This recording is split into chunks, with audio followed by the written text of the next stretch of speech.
গোয়ালপুকুর থানা এলাকার মণিভিটা এলাকায় মুরগি ব্যবসায়ীদের কাছ থেকে ছিনতাইয়ের ঘটনায় জড়িত থাকার অভিযোগে পুলিশ দুই অভিযুক্তকে গ্রেপ্তার করেছে। গ্রেপ্তার দুষ্কৃতীদের বাড়িতে অভিযান চালিয়ে আগ্নেয়াস্ত্র, ম্যাগাজিন এবং 4টি তাজা কার্তুজ উদ্ধার করেছে পুলিশ। 2টি বাইকও জব্দ করা হয়েছে।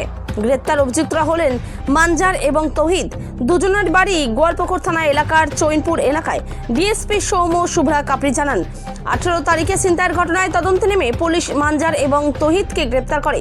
পুলিশ রিমান্ডে নিয়ে জিজ্ঞাসাবাদের পর উভয় অভিযুক্তই তাদের অপরাধ স্বীকার করে। পুলিশ তাদের বাড়িতে অভিযান চালিয়ে ছিনতাই করা 32,000 টাকার মধ্যে থেকে 5,000 টাকা ও একটি পিস্তল, একটি ম্যাগাজিন, 4টি তাজা কার্তুজ উদ্ধার করেছে। অপরাধের সময় ব্যবহৃত 2টি বাইকও সিজ করা হয়েছে। পুলিশ তদন্ত চলছে।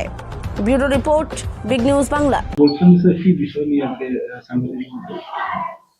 আপনারা হয়তো জানেন, গত 18 তারিখ আমাদের গোয়ালপুকুর থানার আন্ডারে মণিভিটা বলে যে জায়গা আছে, ওখানে 18 তারিখ সকালে কিছু মুরগি ব্যবসায়ী মুরগি পারচেস করার পর যখন ফিরছিল, তখন কিছু আননোন মিসক্রিয়েন্ট বাইকে করে ওনাদেরকে ভয় দেখায়। আর্মস এবং ছুরি ছিল ওনাদের কাছে। তো সেই কমপ্লেনের ভিত্তিতে সেই দিনই রাত্রেবেলায় আমরা দুজনকে অ্যারেস্ট করি। তাদের মধ্যে একজন অ্যাকিউজড হচ্ছে মঞ্জার, আর একজন হচ্ছে তহিদ। এদের দুজনেরই বাড়ি হচ্ছে আপনার চৈনপুর, গোয়ালপুকুর এই এরিয়ারই এনারা বাসিন্দা। তারপরে এনাদেরকে ফরওয়ার্ড করা হয় এবং টিআই প্যারেড করানো হয়।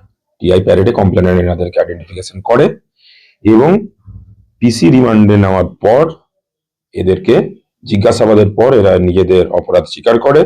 এবং তারপর আমরা যখন রেড করি ওনাদের বাড়িতে, সেখান থেকে আমরা একটা ইম্প্রোভাইজড পিস্তল, একটা ম্যাগাজিন, 4 রাউন্ড লাইভ অ্যামিউনেশন এবং ছিনতাই হওয়া 32,000 টাকার মধ্যে আমরা অলরেডি 5,000 টাকা রিকভার করেছি এবং দুজন অ্যাকিউজডের 2টো মোবাইল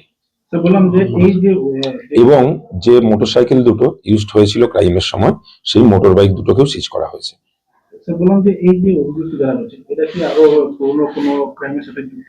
না, এখনো অবধি আমরা কোনো লিঙ্কেজ পাইনি, বাট আরো যে দুজন এই ক্রাইমটার সাথে অ্যাসোসিয়েট ছিল, আমরা ওনাদেরকে ট্রেস করার জন্য করছি।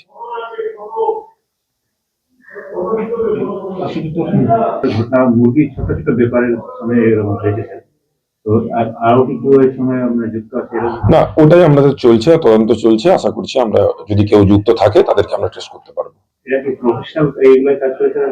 না, এখন অবধি সেরকম কিছু পাওয়া যায়নি আমাদের কাছে, কারণ প্রিভিয়াসলি কোনো রেকর্ড এখন অবধি আমরা পাইনি। আমরা দেখছি, তদন্ত চলছে, আমরা দেখছি।